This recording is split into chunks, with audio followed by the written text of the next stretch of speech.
urusobe rw'ibiriho, urusobe rw'ibiriho. Igisubizo ukeneye ngo ubeho ubuzima butunganiwe, bukunejeje ndetse bwo hejuru kiri hafi yawe.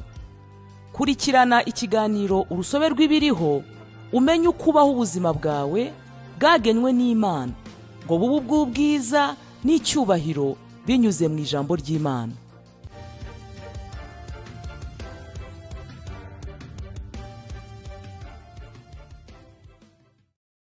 Haleluya, Imana yacu ishimwe cyane. Nongeye kubakira nanone mu kiganiro cyacu cyiza dukunda cy'urusobe rw'ibiriho. Urusobe rw'ibiriho ni ijambo ry'Imana ryandikwa n'umushumba Chris, rikaba risohoka buri kwezi ariko rikubiyemo inyigisho ya buri munsi. Uyu munsi umushumba aratwigisha atubwira ngo intsinzi n'imbaraga binyuze mu maboko yacu. Haleluya. Umurongo ufungura uri mu Kuva ibice 17 umurongo wa 11 aravuga ngo Mose yamanika amaboko Abisirayeli bakanesha, yayamanura Abamaleki bakanesha.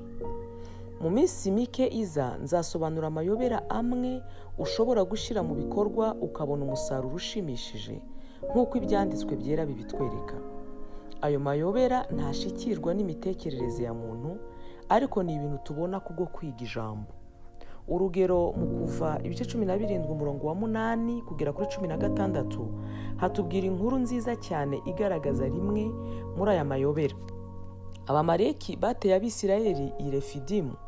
Noneho Mose ategeka Yosuwa kuyobora abantu ku rugamba mu gihe we ahagaze ku musozi afite inkoni y'Imana mu ntoki ze. Hanyuma Bibiliya iravuga iti Mose yamanika amaboko Abisirayeli bakanesha, yayamanura Abamaleki bakanesha. Ibyo wabireba mu Kuva 17 umurongo wa 11. Aroni na Huri baza kubona ko hari ihuriro ryo kuzamura amaboko kwa Mose no gutsinda urugamba. Bityo mu gihe amaboko ya Mose ananiwe, bazana ibuye ngo yicareho, bafata amaboko ye ngo agume hejuru, umwe mu ruhande rumwe undi mu rundi, kugira ngo bizere ko amaboko ye aguma hejuru kugeza ubwo batsindiye Abamaleki bugorobye. Noneho Imana ibwira Mose iti andika ibi mu gitabo bibe urwibutso, ubibwire Yosuwa yuko nzakuraho rwose kwibuka ko Abamaleki bakibagirana mu bo munsi y'ijuru bose. Haleluya. Wabireba mu Kuva 17 umurongo wa 14. Ibi byatumye Yosuwa asobanukirwa ukuntu urugamba rwatsinzwe. Ibanga ryari mu mwuka, kuzamura amaboko ya Mose. Hari intsinzi n'imbaraga mu maboko yawe. Umwanditsi wa Zaburi muri Zaburi 141 umurongo wa 2 yaravuze ati gusenga kwanjye gushirwa imbere yawe nk'umubavu, no kumanika amaboko yanjye kube nk'igitambo cya nimugoroba. Nanone intumwa Pawulo yaravuze ati nuko ndashaka ko abagabo basenga hose barambuye amaboko yera. Ibi biri muri Timoteyo wa mbere ibice 2 umurongo wa 8.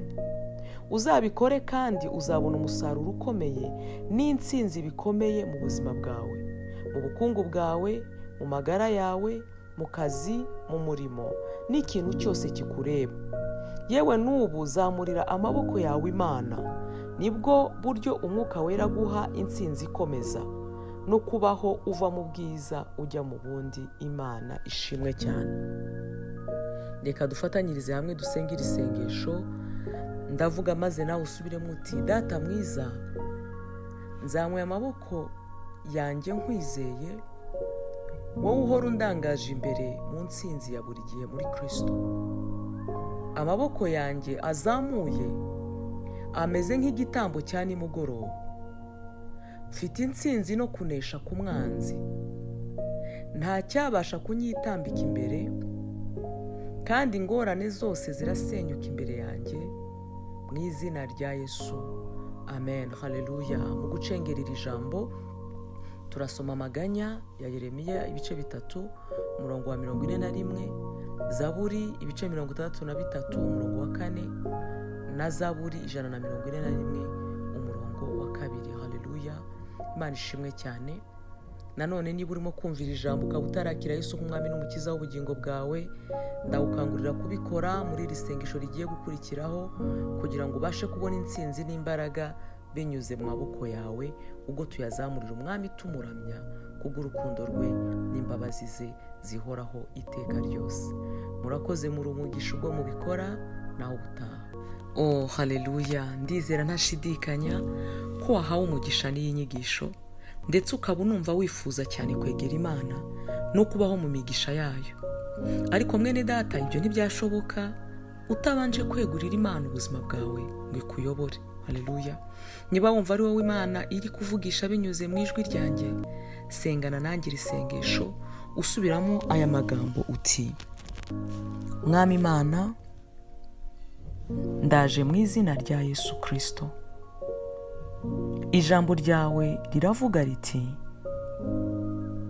umuntu wese uzambaza izina ry'Uwiteka azakizwa. Mu Byakozwe n'Intumwa ibice 2 umurongo wa 21. Ndasaba Yesu ngo aze mu mutima wanjye, abe umwami w'ubuzima bwanjye. Nakiriye ubugingo buhoraho mu mwuka wanjye, kandi nk'uko Abaroma ibice 10 umurongo wa 9 havuga ngo niwatuza akanwa kawe yuko Yesu ari umwami, ukizera mu mutima wawe yuko Imana yamuzuye, uzakizwa. Natuye ko nkijijwe, natuye ko mvutse ubwa kabiri, ndi umwana w'Imana. Ubu mfite Kristo utuye muri jye,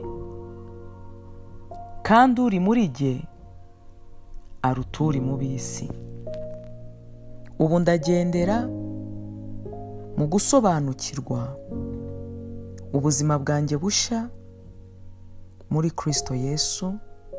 Haleluya, amen, amen, amen. Nezerwa cyane mwene data, ububaye umwana w'Imana, kugira ngo wakire ibisobanuro birenzeho ku buryo wakura nk'umukristo, cyangwa niba wifuza gusengerwa by'umwihariko, mwahamagara kuri 07 9 4 000 91. Ndasubiramo 07 9 4 000 91.